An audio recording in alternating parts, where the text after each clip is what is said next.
Sir அதை பார்த்தா எங்க கதை மாறிடும் சார். ஏன்னா சில கதை நல்லாவே இருந்தது. விருமாண்டி போது ஒரு 6 கதை இருந்தது. அடையிட அந்த 5வது கதை நல்லா இருக்கு. பட் இப்ப ஆரம்பிச்சிட்டோம், எடுக்க ஆரம்பிச்சிட்டோம். இனிமே அந்த கதையை அடுத்த படத்துக்கு வச்சுக்கலாம்னு அவருக்கே போட்டேன் நான் பதில். நல்லா இருக்கு கதை, நான் வேற கதை முடிவு பண்ணிட்டேன். நல்லா அது இல்லைங்க கதை, இது வேறங்க. சார் நீங்க சோசியல் மீடியால அதெல்லாம் பாப்பீங்களா சார்? உங்களை பத்தி வர்ற அவ்வளவு சூப்பரான பாசிட்டிவான விஷயங்கள், உங்க படத்தோட எடிட்ஸ் கட்ஸ் அவ்வளவு பண்ணி இவங்க எல்லாரும் போடுவோம், நாங்க செலிப்ரேட் பண்ணுவோம். ஏதாவது சான்ஸ் கிடைக்குமா சார் உங்களுக்கு அதெல்லாம் பாப்பீங்களா? கண்டிப்பா பார்ப்போம். அதுக்கு சோசியல் மீடியால தப்பிக்கவே முடியாது. It is today. ஸோ கண்டிப்பா அதுல இருந்து என்னெல்லாம் இன்ஃபர்மேஷன் வருமோ, என்னெல்லாம் கிரிட்டிசிசம் வருமோ, அதெல்லாம் becomes your input for the next film. Okay sir, இப்போ த்ரிஷா மேம் இந்த ஸ்டேஜ்ல இருக்காங்க. மணி சாருடைய படங்கள் அப்படின்னாலே எப்பவுமே விமனுக்கு அவ்வளோ ஒரு அழகான கேரக்டர் ஆர்க் இருக்கும், அவ்வளோ ஸ்ட்ராங்கா அவங்களை பொசிஷன் பண்ணிருப்பீங்க. அப்பவும் எப்பவும் அதை பண்ணுவீங்க. ஸோ அது ஸ்கிரிப்ட் ப்ராசஸ்லேயே கான்சியஸா நீங்க எடுக்கிற ஒரு மூவா இருக்குமா, இல்ல அது ஃப்ளோலயே உங்களுக்கு அப்படி வந்துருமா சார்? எனக்கு தெரிஞ்ச விமன் எல்லாம் ரொம்ப ஸ்ட்ராங் விமன். ஸோ அதனால அது ரெஃப்ளெக்ட் ஆகுது, ஆட்டோமேட்டிக்கா ரிஃப்ளெக்ட் ஆகும். ஸோ இவங்களை பார்க்குறப்பையும் இந்த சிங்க பெண்கள் பார்க்குறப்பையும் அதான் உங்களுக்கு ஞாபகம் வருது அப்படின்னு நினைக்கிறேன். ஸோ ஒரு பையன் அப்படி இருக்கிற ஒரு ஸ்ட்ராங் விமனை எப்படி ஹேண்டில் பண்ணுவாங்கன்றதும் உங்க படத்துல தான் பார்க்குறோம்.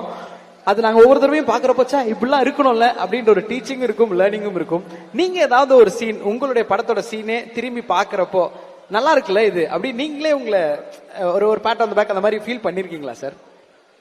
நான் ரியல் லைஃப்ல பண்ணதெல்லாம் சினிமால சொல்லிடுவேன். சோ அங்க பண்ணதெல்லாம் இங்க கரெக்டா சரியா செஞ்சுடுவேன். சோ நாங்க பாக்குற கதாபாத்திரங்கள் அனைத்தும் உங்ககிட்ட இருந்து வந்த ஒரு ரிஃப்ளெக்ஷன் தான் அப்படின்னு சொல்லலாம். அப்படி கண்டிப்பா நாங்க அப்படிதான் சார் எடுத்துக்கிறோம். சார் நீங்க சாருடைய படங்களை ரசிப்பீங்க அப்படின்றது தெரியும். நீங்க எப்பயாவது மென்ஷன் பண்ணி சொல்லுவீங்களா sir? We are not given to hyperbole except while shooting.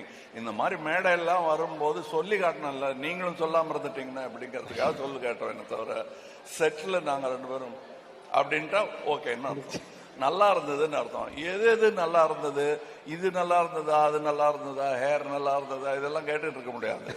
ஏன்னா கடியார முள்ளு நகர்ந்துட்டே அடுத்த ஷாட்டு போயிடும்.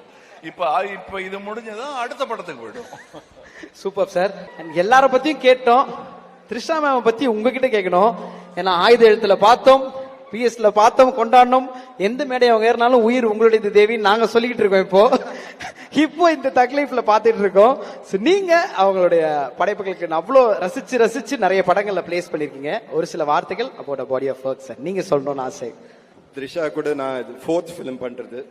So she is very special for me. So thank you very much and love you sir. Okay, thank you.